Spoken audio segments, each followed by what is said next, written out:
This is the follow-up video for the G-Code Rti Mule thigh rig and holster. If you remember back in the previous video, those of you that have watched it, if you haven't, I suggest you watch it. It'll give you kind of the breakdown of the actual platform itself, as well as my opinions of it, minus the holster. I did not at the time have the holster. I had just ordered the thigh rig, just wanted to kind of see what it was like and what to expect, and then I hadn't yet decided what my primary pistol I was going to run on it was, and that I ended up going with the Glock 35. You can kind of tell that the overall length of the holster is quite a bit longer than what some of you may be used to, and it does look a bit odd. Even if it doesn't look on camera, it does look a bit odd to you. I'm sitting here crooking my head to the side looking at it right now. It's so long, but what have you. The holster itself came in after about, I believe it was about 3 weeks. It took a little over 3 weeks. Now the holster took considerably longer to get than did the thigh panel and the belt slide. So if you remember, I told you I ordered it in multicam, and then I ordered the slide in tan. Now obviously, this thing looks a little bit out of sorts because of the mismatch of the colors. I did that for a reason, because I knew I was going to be posting some reviews on this, and I wasn't 100% sold on running the belt slide with the RTI wheel. I love it at this point. I would not go any other way, so now I'm kind of kicking myself in the ass for having not gotten it in the OD green, but I'll work through that and probably buy another one later. So the nomenclature. This is the entire unit. This is the belt slide, RTI wheel, RTI adapter, or what they call the RTI hanger. And it's got basically 3 metal points where it attaches, drops down, and then the slider mechanism, which you can see right here, slides over and locks the hanger into place, and there you have the setup. Okay. One thing about this holster that you will probably notice as I turn it around and kind of give you a little bit better view is the overall stature of the holster. And what I mean by stature would be just the length of the holster. Any of you guys that are tactical holster users, thigh rigs, you know that there's usually a considerably longer strap between these 2 points right here, giving it a much lower ride.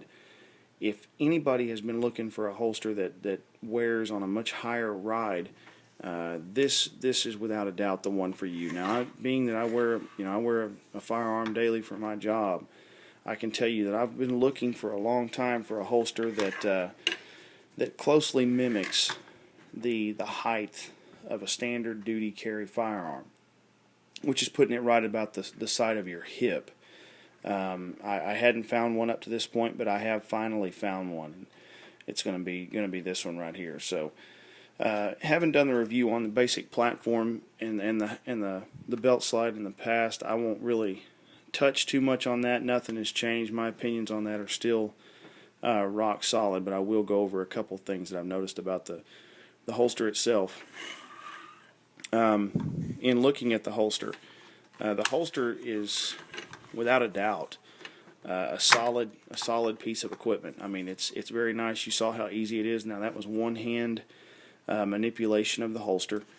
The plastic, to give you an idea of about how thick it is, it's pretty thick. It's going to be real nice, heavy, thick Kydex, and I don't think that you're gonna break that. Now, I've used it quite a bit, and this does come. See if I can get, you can see some of the marring at the top up toward the black toggle there, and as I roll it around, really can't see any marring on there that I can see, but it's a little tight. It had to work its way down to the size of the gun. It did gouge it out a little bit, but it didn't harm the firearm whatsoever. So you do have a bit, and I say a bit because it's nominal, of an adjustment screw down here at the bottom, just kind of your standard setup. On the back side, you'll notice one important thing. Many of these holsters that these companies have, they do have a lot of plastic, but G-Code went the extra step and they add the metal attachment point. It attaches by 3 just standard cross-point screws or Phillips, depending on where you're from, and it attaches in that fashion. The holster itself, it's very well constructed. It's bulletproof. It feels bulky. It feels thick. It has some rigidity to it. It's very sturdy.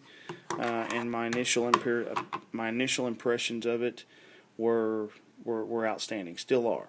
I only have one, what I would call one concerning point, and I'll kind of cover that here in just a moment. But the most interesting feature that this holster has is going to be the bell system across the top. Now, from what I understand, and I don't want to misquote this, but I think Travis Haley was involved with G-Code on either the design of the Mule platform or this holster. I'm not 100% sure, but one way or the other, he had a hand in it. And as a matter of fact, the first time I saw the slide was on his hip, and it took me forever to figure out what it was.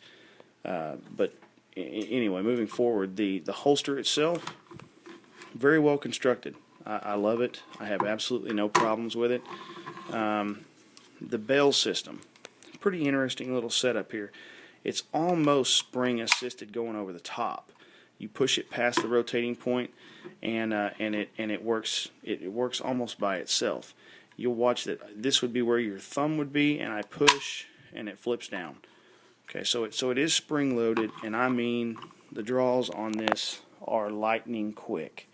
If you're used to the Safariland 6000 series like I am, and you've used the Safariland 6000 series, this is going to be almost like having a gas-powered holster. I mean, it's really, really nice. It's got a little bit of a serration across the top of the thumb plate there, where you push it down, and you get a really positive lock, downward grab on the holster. When you grab, you get an outstanding positive lock.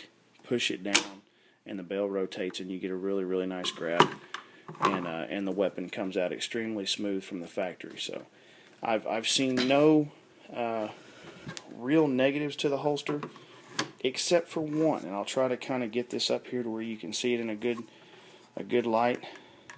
If you'll notice, and you may have to turn your volume up to hear it, but this right here seems a bit odd to me. It is a bit flimsy. That's just some side-to-side movement and some play right there.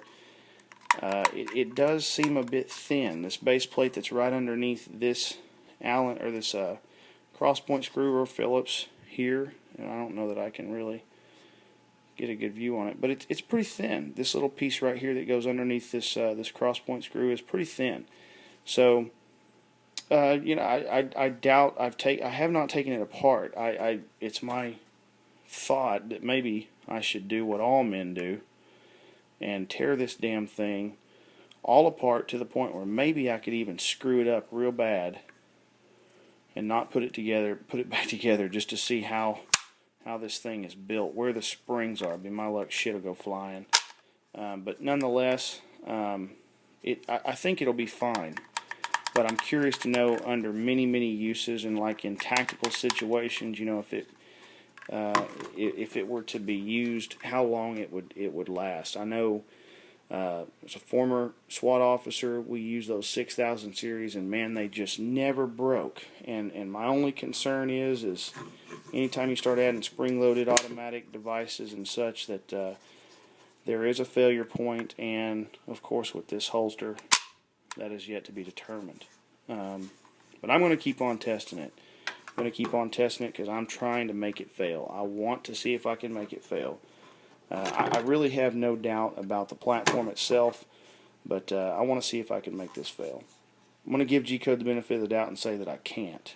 But outstanding looking holster overall. Just a real fine piece of craftsmanship. So one last thing on this. I've only got a few seconds left. I'm going to try to make sure you guys understand. Now, it's tacticalholsters.com, and I'm not being paid or anything like that to say that. I purchased this with my own money and waited the same amount of time that everybody else did. I'm just that impressed with their work. So now, if you carry a Safariland or a Blackhawk or whatever, I want you to keep in mind that on their websites, they have adapter plates that will fit to the back of those major manufacturers' to their holsters, and will make it where you can adapt it to the RTI wheel. So if you have that holster, fear not.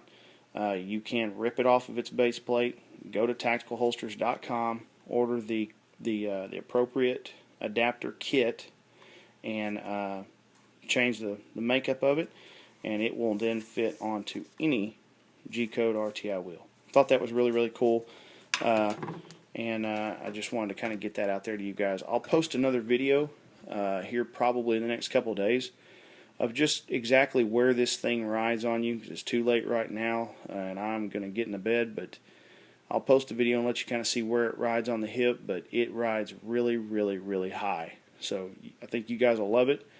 If you want to try it out, let them know I sent you.